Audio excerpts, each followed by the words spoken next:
Let's talk about a brand new populist party that's performed very well in these elections. It's called the Sahra Wagenknecht Alliance, also known as BSW, which is named after its founder. Now, this party isn't even a year old, but it's come third in both Thuringia and Saxony. It combines a left-wing economic policy with an agenda to cut immigration and oppose Germany's support for Ukraine. The party leader says she's ready to work in coalition with others. The people of Thuringia want a stable government, a majority government. Most importantly, they want a government that represents their interests and addresses their problems. But of course, they also want a voice in national politics, a voice for peace, diplomacy and against US missile sites. We're hoping that together with CDU, we will end up with a good government, likely one including the SPD, as the polls are showing. I hope it will work. What the people don't want is another government where they are disappointed. We don't want to be part of such a government. Sahra Wagenknecht there, back with Richard Walker, our Chief International Editor. Richard, how do you explain that a party that didn't exist a year ago is now on the verge of potentially going into government? Yeah, it's quite amazing, isn't it, Jared? I mean, it just kind of goes to show how sort of febrile the political environment is in Germany right now.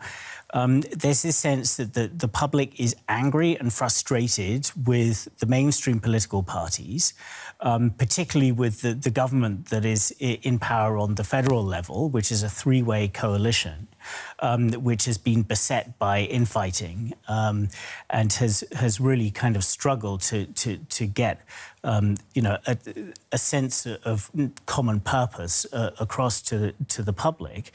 And this party that's been founded in the last few months, I was just recently in Thuringia, one of the states where they've now made these big gains, and the leader there was saying quite openly, well, you know, we provide a home for people who are very frustrated with the mainstream parties, but who are also turned off by what they see as the extremism of the far-right AfD.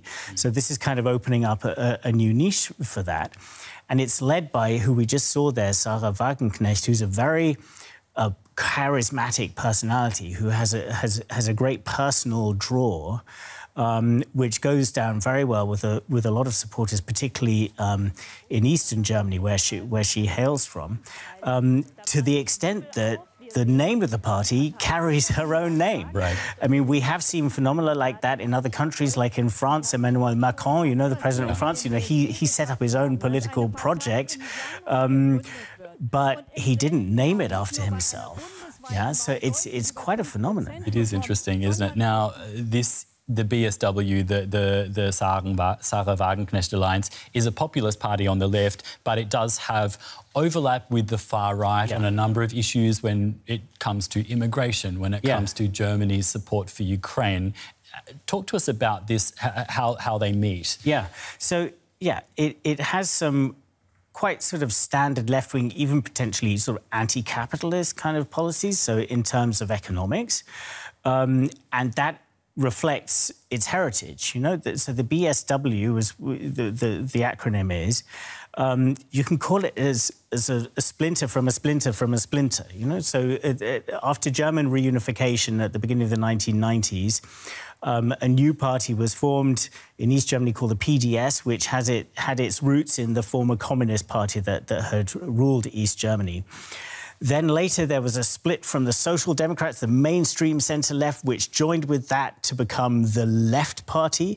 And now the BSW has splintered off from that. So it's this kind of splintering and fragmentation that's been going on in German politics over the last kind of 20 years ago. The AfD is also a result of this.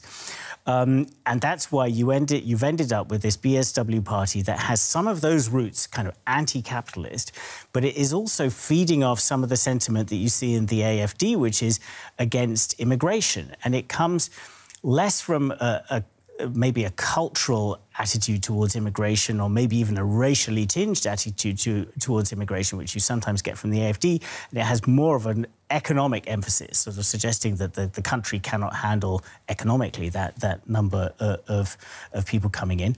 Plus, then, on the Ukraine-Russia war is kind of a bit like sort of old-school left-wing kind of pro-peace policies, saying that Germany shouldn't be providing weapons in this war against Russia for the Ukrainians, and that Germany should be going for negotiations instead. So it's a very interesting kind of merger of left and right policies that have come here. That's DW's Chief International Editor, Richard Walker. Richard, thank you very much for that.